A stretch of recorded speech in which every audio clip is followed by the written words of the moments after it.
नमो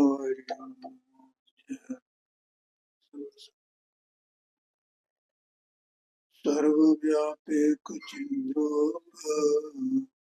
सर्वोपाय परात्मने सोपलब्धि प्रसन्नाय ज्ञानानन्दात्मने। प्रवचन सारजी ग्रंथ में ज्ञेय तत्व प्रज्ञापन अधिकार का ज्ञेय तत्व प्रज्ञापन महाअधिकार के अंतर्गत जो ज्ञेय विशेष अधिकार है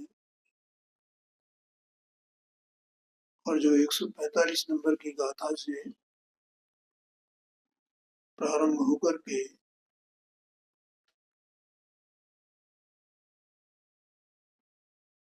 और कहाँ तक है ये 148 तक है शायद, नहीं ज्यादा है, ये ध्यान में नहीं आ रहा कहाँ तक है वो। और उसके बाद फिर ज्ञेय ज्ञान विभाग अधिकार है। तो इसमें यहाँ पर 146 नंबर की गाथा हो गई है और 147 की भी हो गई है।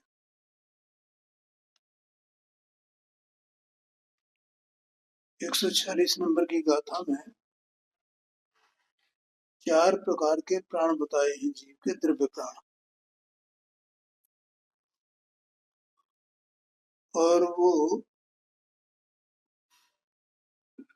प्राण जीव के जीवत्व के हेतु है। प्राण जो है जीव के जीवत्व के हेतु है और वो जीवत्व भी जीव का व्यवहार से ही कहा जाता है। निश्चय जीवत्व वो नहीं है। निश्चय जीवत्व तो त्रिकार परंपरा में भाव रूप है, क्योंकि जीव का कभी अभाव होता नहीं, उसका नाश कभी होता नहीं। जीव द्रव्य है ना, सत्स्वरूप, तो जीव का कभी अभाव होता नहीं, नाश होता नहीं। तो फिर नाश कायगा होता है कि जो पर्याय है, पर्याय में जो द्रव्य प्राण इसको प्राप्त होते हैं उनका संयोग होना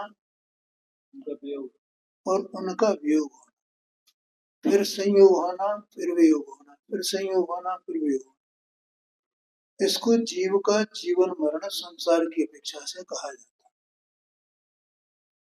तो ये जो जीवन है इसका सांसारिक जीवन, उस सांसारिक जीवन का ये द्रव्य प्राण हेतु है, ऐसा सिद्ध हो गया ना। द्रव्य प्राण मिला तो इसको जीवन मिला, और द्रव्य प्राण का अभाव हुआ तो इसका जीवन का अभाव। फिर द्रव्य प्राण मिला तो इसको जीवन मिला। इसका मतलब जीवन का ये हेतु हुआ ना प्राण। नहीं आएगा, समझ में नहीं आया। हाँ जी, हेतु माने कारण। माने ऐसा कहा जाता है कि द्रव्य प्राणों से जीता है, द्रव्य प्राणों से जीता है। आगे समझ में, क्योंकि जो जैसे प्राण मिले तो ऐसा लगता है जीवन मिल गया, और प्राणों का अभाव हुआ तो ऐसा लगता है जीवन का अभाव हुआ। तो वे द्रव्य प्राण जीव के जीवत्व के माने संसारी जीव है, और संसार में जो जन्म मरण चल रहा है तो उस जन्म मरण का जो हेतु है वो द्रव्य प्राण का सद्भाव और अभाव है। और वे 4 प्रकार के हैं। ये 2 बातें होंगी। अब तीसरी बात है, एक द्रव्य प्राण है, वे पौद्गलिक हैं, वे जीव स्वरूप नहीं है, चेतन स्वरूप नहीं। क्या कहा? वे जीव स्वरूप नहीं है। जैसे जीव जीव का ज्ञान है, जीव का दर्शन है, जीव का सुख है, जीव का वीर है, ऐसे कहें।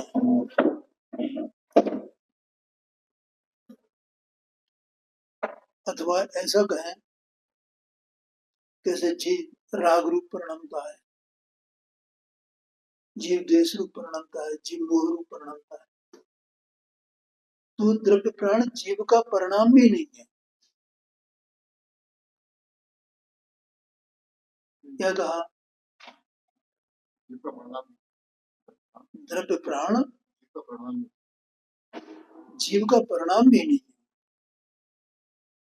वास्तव में देखा जाए तो जीव का परिणाम सम्यक दर्शन, सम्यक ज्ञान, सम्यक चरित्र तो जीव का परिणाम है, लेकिन द्रव्य प्राणों में तो जीव का कोई परिणाम है ही नहीं। इसलिए वो एकांतता बहुत गली गई।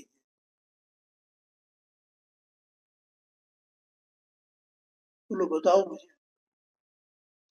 वो जीव का संयोग उसमें जीव के साथ में वो है, इसलिए जीव का कहा जाता है। जीव के द्रव्य प्राण है। जैसे शरीर है ना जीव का, तो ये शरीर है तो पूरा धुर बहुत गले गई है ना।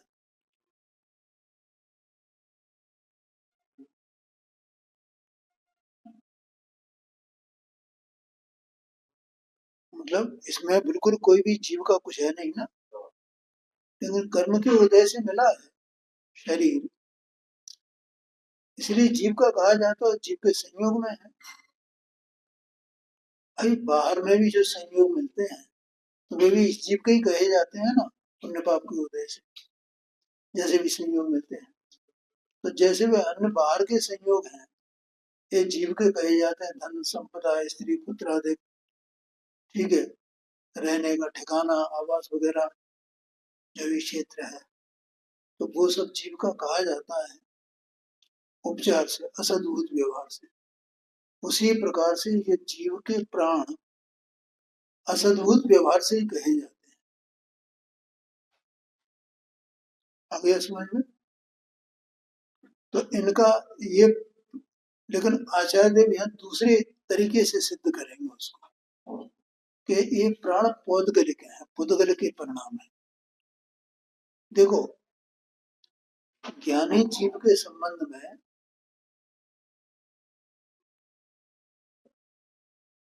जो ज्ञानी के राग होता है, तो उस राग को पुद्गल का कहा जाता है।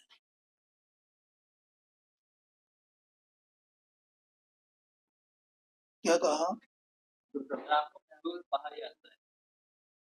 मालूम है?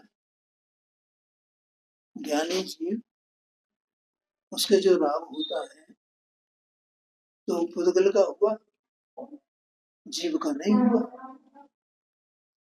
ऐसा कहा जाता है। ऐसा क्यों कहा जाता है? जो 75 नंबर की गाथा है समय सार जी, कर्म का परिणाम नो कर्म का परिणाम, जो ना करे बस मात्र जाने वो ही आत्मा ज्ञानी है। तुम्हारा राग द्वेष सुख दुख आदि इन सबको क्या कहा?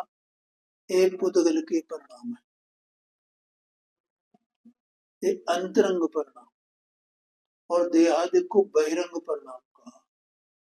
पुद्गल के परिणाम, पुद्गल के परिणाम क्यों?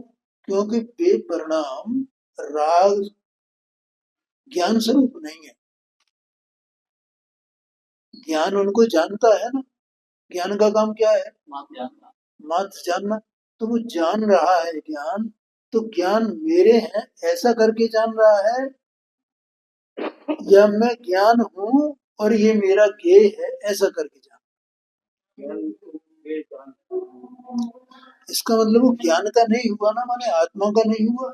और वो ज्ञान ये जानता है ना कि मैं अपने आत्मा से अभिन्न हूँ, मैं अपने में रहकर जानने का कार्य तो करता हूँ। ध्यान में आया? तो राग मेरा नहीं है ना, ये तो किसका है? ये पुद्गल का है। आया समझ में? तो वैसे भी ये जो देह है या द्रव्य प्राण है, वैसे भी पुद्गल के नहीं है। मानो को जीव के हो भी तो जीव का राग कहा जाता है और जीव का राग नहीं कहा जाता है, दो बातें हैं ना। तो ऐसे द्रव्य प्राणों में जीव का कहा जाए और जीव का नहीं कहा जाए, ऐसा भी नहीं। इसलिए वो असद्भुत व्यवहार नय का विषय है। राग को तो जीव की अवस्था में होता है, तो अशुद्ध निश्चय से जीव का ही कहा जाता है।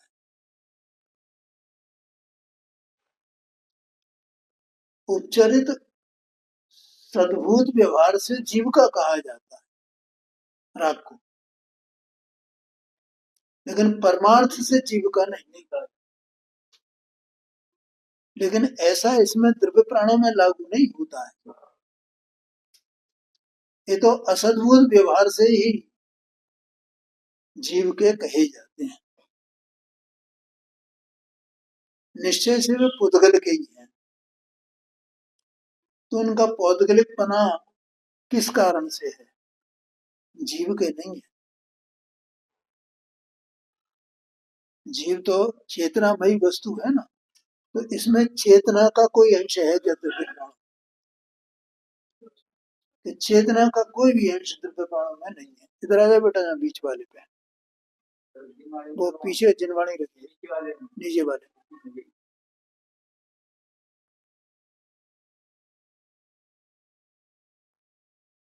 आ गया समझ में?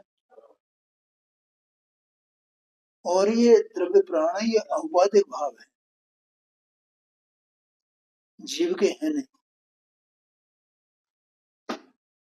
ये सब मुझे बार बार क्यों कहने में आ,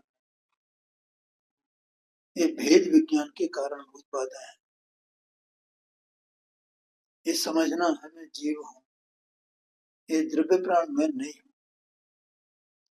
ये द्रव्य प्राण जाए तो चले जाए, मेरा कुछ भी नहीं जाए।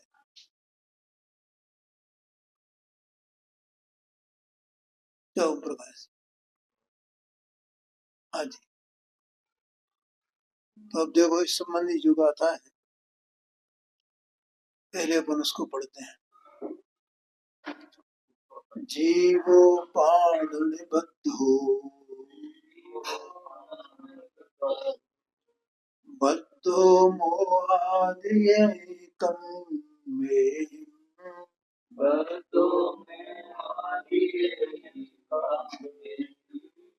उपभुञ्जं कर्मफलम्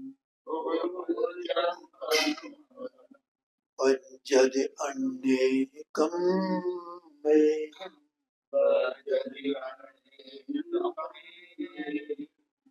मोहादिकर्मनिबन्धति सम्बन्धपाणिनो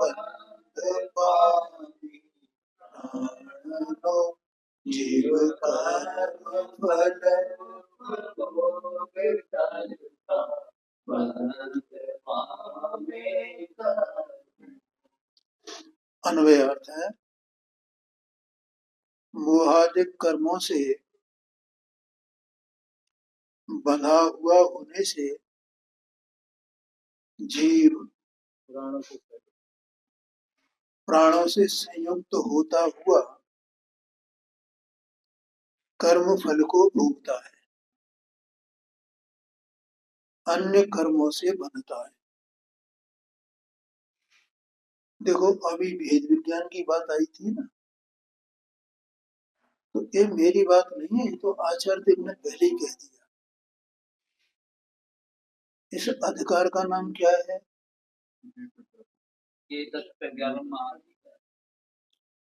और उसमें अधिकार कौन सा है? के ज्ञान विभाग। अच्छा हाँ, ये चल रहा है ज्ञान, गे ज्ञान विभाग अधिकार चल रहा है। ये तो 200 नंबर की गाथा तक ही चलने वाला है। ठीक है, तो उसमें 6 द्रव्यों में 5 द्रव्य तो गे बताए ना, और अकेला जीव द्रव्य जो है वो गे है और ज्ञान है।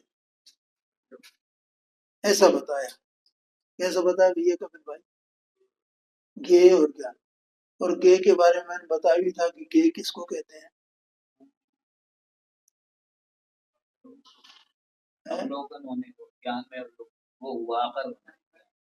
हाँ, जिसके निमित्त से ये ज्ञान में उनका आकार बनता है। और ज्ञान स्वरूपी जो जीव वस्तु है ना, उसको ज्ञायक कहा जाता है, ज्ञायक। और ये जिसे जानता है उसे ज्ञेय कहा जाता है। जो इसको जानने में आता है वो ज्ञेय कहा जाता है। ज्ञा धातु से मैंने बताया था, ज्ञा से ज्ञायक और ज्ञा से ज्ञेय। ठीक है, तो ज्ञायक का मतलब जानने का काम करने वाला, वो ज्ञायक कहा जाता है। ज्ञायक माने जानने का काम करने। देखो जगत में सब वस्तुएं हैं ना, और जब सब वस्तुएं हैं तो वे कोई ना कोई काम करने का उनका स्वभाव है। कुछ ना कुछ तो वे करेंगे। वे करे बिना नहीं रहते, क्योंकि अगर करे बिना रह जाए तो वे डेड हो जाए, खत्म हो जाए, अभाव हो जाएगा उनका। काम करना उनके जीवन को, उनकी व्यक्तिता को बताता है।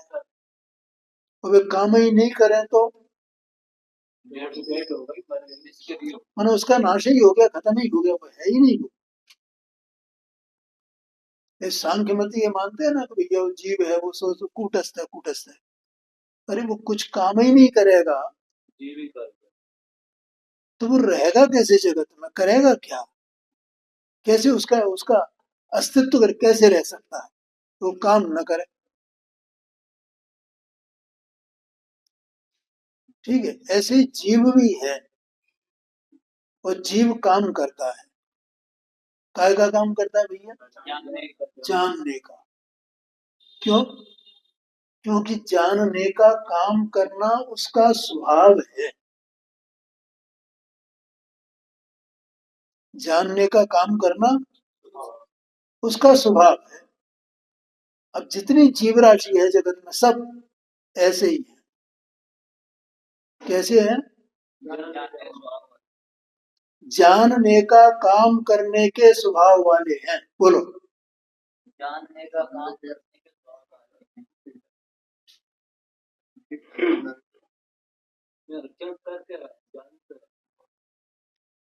नहीं तो अब मैंने क्या बोला? मैंने बोला और आपने बोला, उसमें कुछ अंतर आया कि नहीं?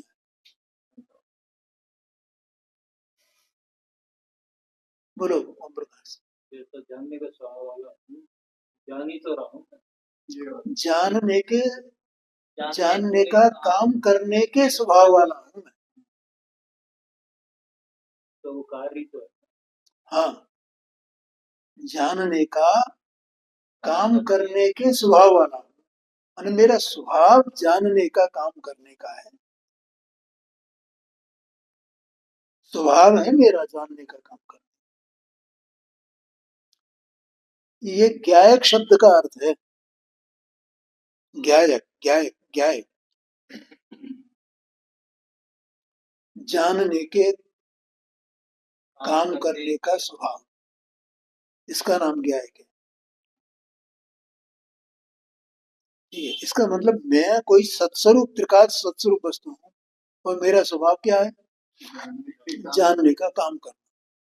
मेरा स्वभाव क्या है? जानने का काम। इसका मतलब अन्य कुछ काम करने का मेरा स्वभाव है ही नहीं। क्या कहा? जब मेरा स्वभाव निश्चित हो गया ना, मेरा स्वभाव निश्चित क्या है, तो और कोई काम करने का स्वभाव मेरा होगा क्या? तो और कोई काम करने का मेरा स्वभाव ही नहीं है। जानने का काम करना मेरा स्वभाव है, वो निश्चित है बिल्कुल। इसके अलावा दूसरा कोई काम है ही नहीं इसका। कुछ कर ही नहीं सकता है, कर नहीं सकता है।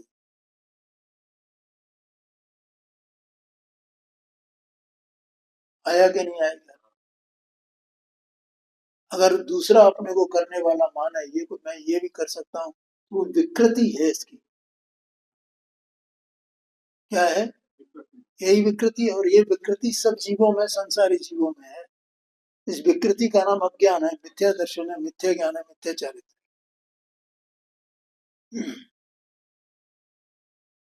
यही तो विकृति, और क्या है?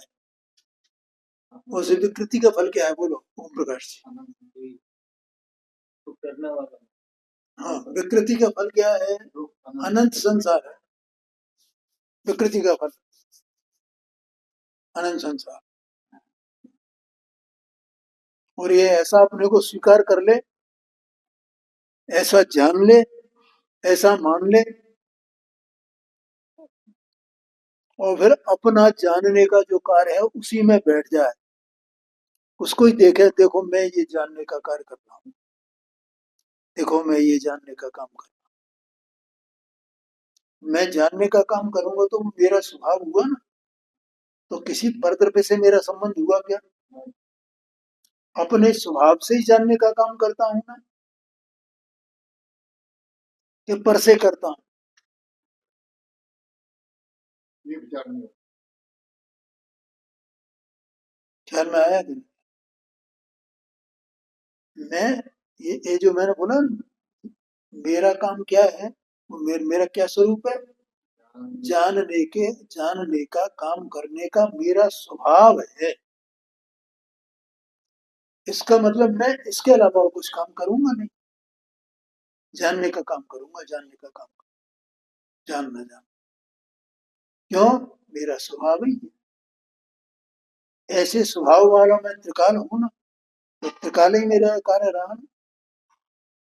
तो ऐसा ऐसा जानना, ऐसा मानना, और फिर ऐसा अंदर में जानते रहना। क्या जानते रहना? कि देखो मैं जानने का काम करने का स्वभाव वाला हूं, ऐसा जानते रहना, निरंतर निरंतर निरंतर। इसका नाम स्वरूपाचरण चारित्र है। स्वरूप में आचरण हो गया ना, यही हो गया चारित्र। सिद्ध भगवान क्या कर रहे हैं? यही कर रहे हैं। क्या भैया, तुम्हारा मैं नाम फिर भूल गया, तन्मय। आया कि नहीं आया? सिद्ध भगवान क्या कर रहे हैं? स्वरूपाचरण स्वरूप स्वरूप स्वरूप में आचरण, स्वरूप में आचरण। जानते हुए अपने को ही जान रहे हैं वे। वो तो ज्ञान की ये स्वच्छता है कि सारा लोकालोक भी उसमें प्रकाशित हो रहा है, प्रतिबिंबित हो रहा है। उनमें उसमें सिद्ध भगवान का क्या है? वो तो ज्ञान का स्वरूप ही ऐसा है ना। ज्ञान का स्वरूप कैसा है? ऐसा लोकालोक सब सब उसमें सब जानने में आवे, जानने में आवे, जानने अपने आप ही वो कुछ कर रहे हैं क्या उसको जानने के लिए? कोई श्रम, कोई मेहनत, कोई पुरुषार्थ, कुछ नहीं। वे कुछ नहीं कर रहा है। वे तो ये जान रहे हैं कि मैं जानने के स्वभाव वाला हूँ, और जानने का काम कर रहा हूँ, ऐसे ही निरंतर जान रहे हैं बस। इसलिए इस आत्मा का नाम ज्ञायक रखा गया है।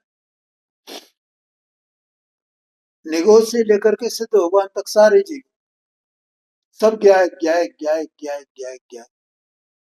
क्यों?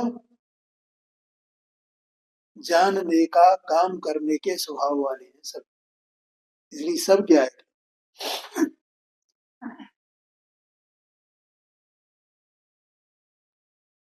आया समझ में? ज्ञा से ज्ञायक, और ज्ञा से ज्ञेय। ज्ञेय किसको कहेंगे? जो जिसमें ज्ञान का विषय बनने की योग्यता है, उसमें उसका स्वभाव है। जैसे इसमें जानने का काम करने का स्वभाव है, और ऐसे ही जो ज्ञेय है माने उसमें ज्ञान का विषय बनने का स्वभाव है। ज्ञान में जानने में आने का स्वभाव है।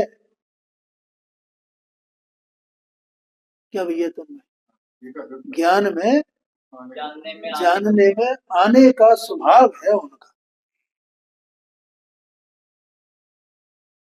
आगे सुन, इसलिए देखिए अब ये दोनों स्वभाव आत्मा में है, और बाकी के 5 द्रव्यों में दोनों स्वभाव नहीं है, उनमें केवल एक ही स्वभाव है, और वो है कि ठीक है। तो जब आत्मा स्वयं जानने का काम करने के स्वभाव वाला है और स्वयं ही उसका जानने में आने का स्वभाव है, अगर उसका जानने में आने का स्वभाव नहीं हो तो वो ये कैसे जाने कि देखो मैं जानने का काम करने के स्वभाव वाला हूँ। यही तो उसका ज्ञेयपना है और यही इसका ज्ञानपना है। दोनों आ गए ना उसमें एक में। यही तो उसका ज्ञेयपना और यही उसका ज्ञानपना, दोनों आ गए। और सिद्ध भगवान यही कर रहे हैं ना, वे ज्ञेय भी हैं और ज्ञान भी है, दोनों की स्थिति हो रही। अब संसारियों के द्रव्य प्राण है और सिद्ध भगवान के द्रव्य प्राण नहीं है।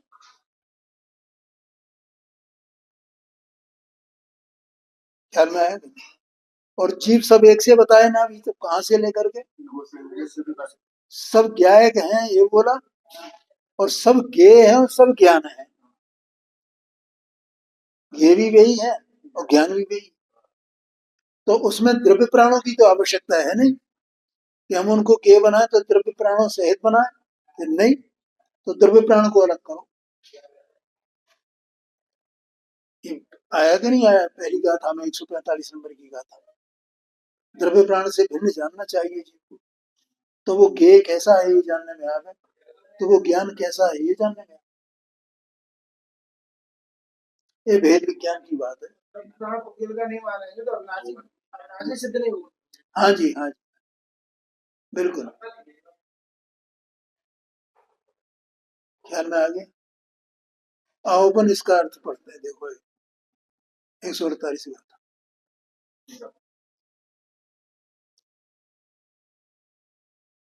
टीका है। देखो मूल गाथा में 3 बातें कही है। नंबर 1, मोहादि कर्मों से बंधा हुआ होने से जीव जो है संसार अवस्था में मोहादि 8 प्रकार के कर्म है ना, उन कर्मों से बंधा हुआ है। एक बात। दूसरा है मोहादि कर्म है तो उनके कारण से जीव प्राणों से संयुक्त होता है। जीव प्राणों से संयुक्त होता है ना, तो प्राणों से संयुक्त होता कैसे, उसका कारण क्या है कि ये मोहादि कर्मों से संयुक्त है, बना हुआ है। उससे बंधा हुआ है इसलिए प्राणों का संयोग होता है। अगर बंधा हुआ नहीं हो तो प्राणों का संयोग नहीं होगा। क्यों? सिद्ध भगवान बंधे हुए नहीं है ना कर्म से, तो उनके प्राणों का संयोग नहीं है, तो वो प्राणों से संयुक्त होता है। और प्राणों से संयुक्त होता है तो वो कर्म फल को भोगता है। वो कर्म को भोगेगा, कर्म के फल को भोगेगा, तो अकेला रह करके तो नहीं भोग सकता। सिद्ध भोग सब कुछ नहीं, सारे सब निकल जाए, अकेला पूरा शुद्ध हो जाए, तो ना तो कर्म ही रहेंगे वहां, न कर्म का फल रहेगा और न द्रव्य प्राण रहेंगे। लेकिन उस कर्म के फल को भोगने के लिए कुछ आधार तो चाहिए ना। ये जीव सुखी दुखी होता तो काय से होता है? ये द्रव्य प्राणों के निमित्त से ही होता है ना। अगर ये नहीं होंगे तो ये सुख दुख का अनुभव कैसे करेंगे बताओ? इंद्रियां नहीं होंगी तो सुख दुख का अनुभव कैसे करेंगे? मन बल वचन बल काय बल, ये बल नहीं होंगे तो भोगेगा कैसे ये?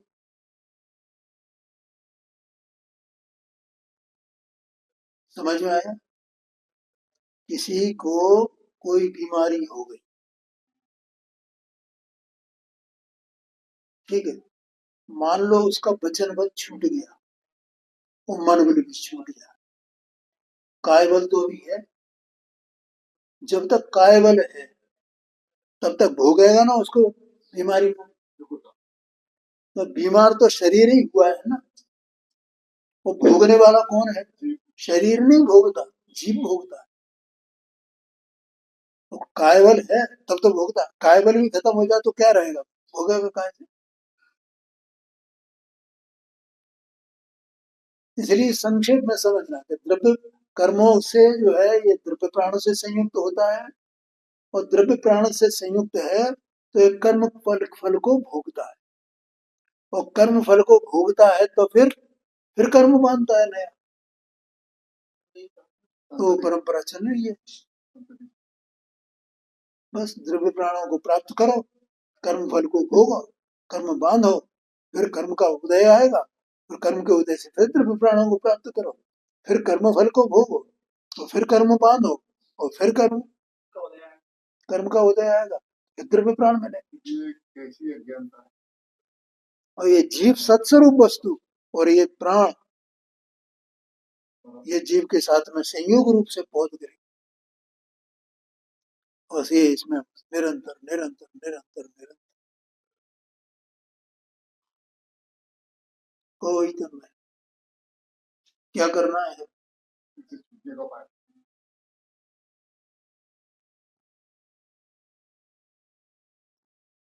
ख्याल में आया? हाँ, बहुत गंभीर बात है। बहुत गंभीर बात है। ये द्रव्य प्राण कर्म फल भोगने के हेतु है, निमित्त है, आधार है उसके। हाँ वो सब है।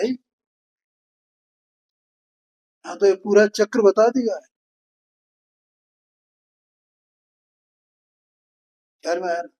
तो पूरा जो चक्र है वो सब पुद्गल का ही तो चल रहा है। जीव तो ज्ञान दर्शन स्वरूप है।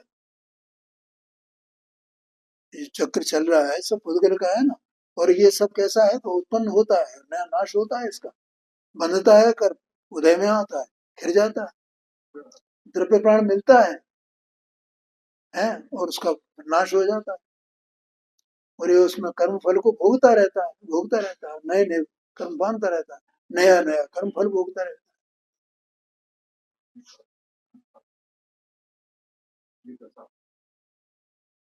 और बचना हो तो भैया इससे भेद ज्ञान कर लो। आचार्य देवी कहते हैं तुम अपने को जान लो, तुम कौन हो क्या हो। यहाँ तो ये जिनवाणी माता बता रही है कि तुम क्या हो, किस स्वभाव वाले हो। इस उपन्न की चर्चा की। तुम बस ऐसे स्वभाव में अपने निमग्न हो जाओ, एकदम हट जाओ इससे, द्रव्य प्राणों से। द्रव्य प्राणों का संयुक्त बना है वो बना रहने दो, उसकी कोई बात नहीं। लेकिन ये मैं नहीं हूँ, ये बाहर की चीज है।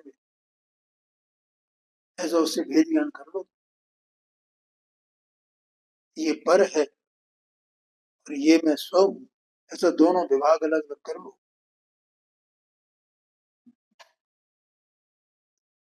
इसके लिए ये बातें हैं। देखो आचार्य देव की मतलब बुद्धि उनकी कितने मतलब अतिशय है। ये के ज्ञान विभाग अधिकार शुरू किया तो कहाँ से शुरू किया,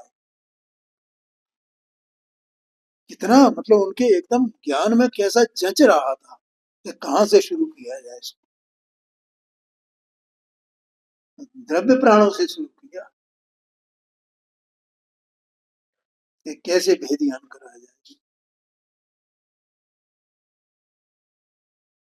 क्या विधि मनो, देखो कितनी गाथाएं, 145, 146, 147, 148, और अभी तो दो एक दो गाथाएं और आई, वहां तक ये सब चर्चा चल रही है बौद्ध गृह प्राणों की।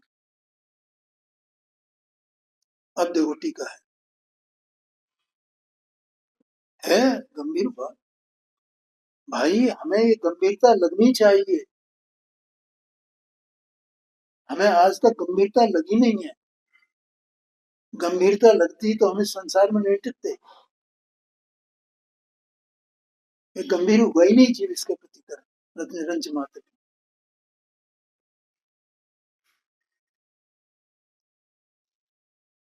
देखो टीका है, मोहादि पौद्गलिक कर्मों से बंधा हुआ होने से जीव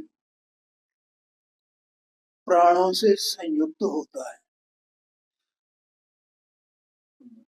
ठीक है। द्रव्य प्राणों का संयोग जीव को मिलता है।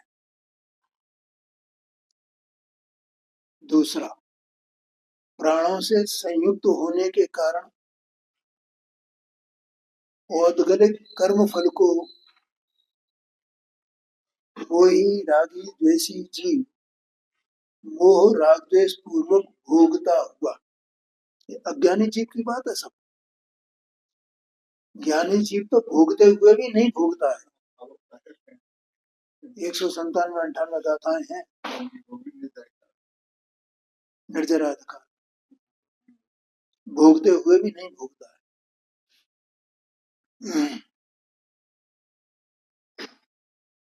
औद्गलिक कर्म फल को भोगता हुआ पुनः भी अन्य पौद्गलिक कर्मों से बनता है।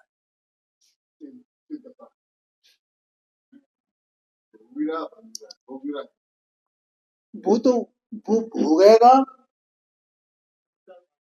हाँ, वहां से नहीं हटेगा। ये जीव ये कर रहा है। अभी मैंने विकृति बताई ना, क्यों है ये विकृति?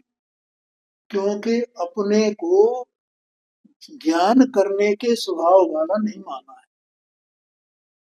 मैं जानने का काम करने के स्वभाव वाला हूं, ऐसा स्वीकार नहीं किया है। कैसा स्वीकार किया है? मैं इन सबको संयोगों को, कर्म को, कर्म के फल को भोगने वाला हूं, करने वाला हूं। क्या कहा? अपने को ही क्या मानता है? तो कुछ पर का मैं करने वाला हूं, पर को मैं भोगने वाला हूं, ऐसा अनाज से माना है। ये बहिर्दृष्टि है इसकी।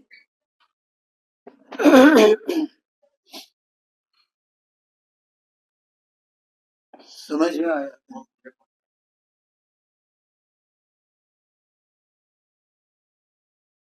तो इस प्रकार से ये जो गाथा थी उसको आचार्य देव ने यहाँ कह दिया। अब ये गाथा की बात लगभग वैसी की वैसी है, इसमें कोई नई बात नहीं है। अब आचार्य देव ये कहते हैं इससे सिद्ध होता है, इसलिए टीकाकार आचार्य देव कहते हैं पौद्गलिक कर्म के कार्य होने से और पौद्गलिक कर्म के कारण होने से प्राण पौद्गलिक ही निश्चित होते हैं। पौद्गलिक कर्म के कार्य होने से, देखो पहले लिखा था ना कि मोहादिक कर्मों से बंधा हुआ जीव द्रव्य प्राणों से संयुक्त होता है।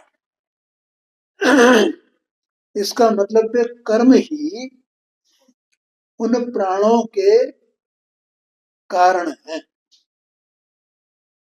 उन प्राणों के कारण माने द्रव्य कर्म का कार्य प्राण है। ये कार्य है और द्रव्य कर्म वो कारण है। मोहादिक जो द्रव्य कर्म, मोहादिक द्रव्य कर्म वे कारण है ना, तो द्रव्य प्राण क्या हो गए?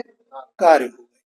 अच्छा, अब द्रव्य प्राण से के निमित्त से ये जीव कर्म फल को भोगता है, तो फिर से कर्म बांधता है। इसका मतलब ये द्रव्य प्राण इसके फिर से कर्म के कारण हुए ना,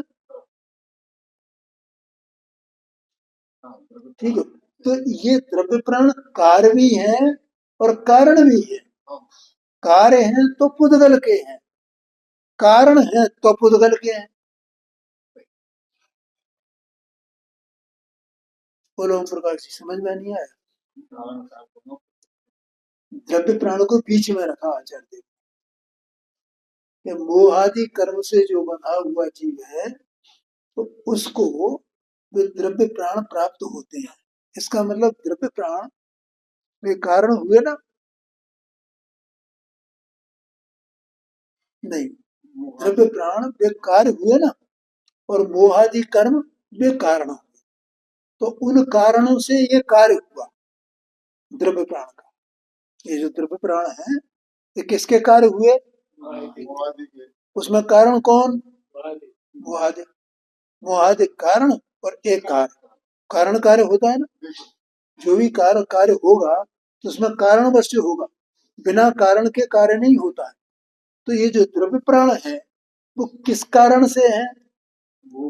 वो आदि जो कर्म है, द्रव्य कर्म है, उनके कारण से है। और ये कार्य है, वे कारण और एक कार्य। ठीक है। अब ये जो कार्य रूप से हैं, ये हैं द्रव्य प्राण, तो ये भी किसी के कारण हैं क्या? क्या क्या? हाँ हैं। कैसे हैं? कि ये जीव इनको प्राप्त करके अज्ञान दशा में, संसार अवस्था में निरंतर कर्म फल को भोगता है इनके निमित्त से। इनको बीच में रखता है वो, इनके सहारे से। इनके सहारे के बिना नहीं भोगता है वो कर्म फल को। ऐसा ही ख्याल में आया? कैसे इनके सहारे से? कि मैं ये हूं ना, मैं ये बीमार हूं ना, मैं ये सुखी हूं ना, मैं ये धनवान हूं ना। क्या कहा? तो इनके आधार से ही तो माना है ना अपने को। ये मैं ये मैं ए मैं ए मैं। अब मैं ये हो करके और मैं निरंतर करने और भोगने का काम कर रहा हूँ, कर्म का फल भोग रहा हूँ, कर्म का फल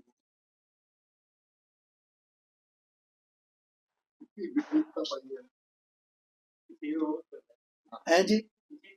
हाँ जी, हाँ। मनुष्य बन गया तो मनुष्य के रूप में कर्म फल भोग रहा है, देव बन गया तो देव के रूप में कर्म फल भोग रहा है, नारकी बन गया तो नारकी के रूप में फल भोग रहा है। और ये सब द्रव्य प्राण है ना, चारों गतियों के जीव है ना, एक इंद्री से लेकर के वो निगोद से लेकर के सब संधि पंचेंद्री तक के जितनी अज्ञानी जीव राशि है। क्या कहा? सब कर्म फल को भोग रहे हैं ना। क्यों भोग रहे हैं? वो द्रव्य प्राण है ना, तो ये सब पता ही नहीं है द्रव्य प्राण है, और मैं चैतन्य वस्तु न्यारा हूं, ये जानता ही नहीं है। ये द्रव्य प्राण ही अपना स्वरूप मानता है। तन उपजत अपनी उपज जान। तन का उपजना माने द्रव्य प्राण का संयुक्त होना। क्या कहा? क्या भैया समझ में आया ना? तन उपजत अपनी उपज जान माने वाला। अब इस तन में कोई तन अकेला तन नहीं है, पर वो चारों प्रकार के प्राण इसमें मौजूद है। इंद्रिय प्राण, बल प्राण, श्वासोच्छ्वास और आयु का, चारों में, चारों से ये जीव जो है, जिस जीव के साथ में संयुक्त है, और ये जीव अपने को यही मान रहा है, मैं ये मनुष्य हूँ। मैं अब तो 5 साल का हो गया तो 5वीं सालगिरह मन रही है, 20 साल का होगा तो 20वीं सालगिरह मन रही है। सालगिरह किसकी मना रहा है? इस मुर्दे की। ये मुर्दे की सालगिरह मन रही है। उसमें हम कर रहा है ना, कर्म फल को भोग रहा है ना। तो ये कर्म फल को भोगता है, ये कर्म फल भोगने का परिणाम जीव का विकारी परिणाम, और उससे फिर कर्म बंधा। तो इसका मतलब ये द्रव्य प्राण जो है वो कर्म का कारण हो गया ना। पहले कर्म कारण और ये कार्य, और अब ये कारण और वो कर्म फिर कारण कार्य। तो ये सब पुद्गल का चल रहा है ना। इससे सिद्ध होता है कि ये द्रव्य प्राण पौद्गलिक है। आगे समझ में, आगे की चर्चा अपन कल करेंगे।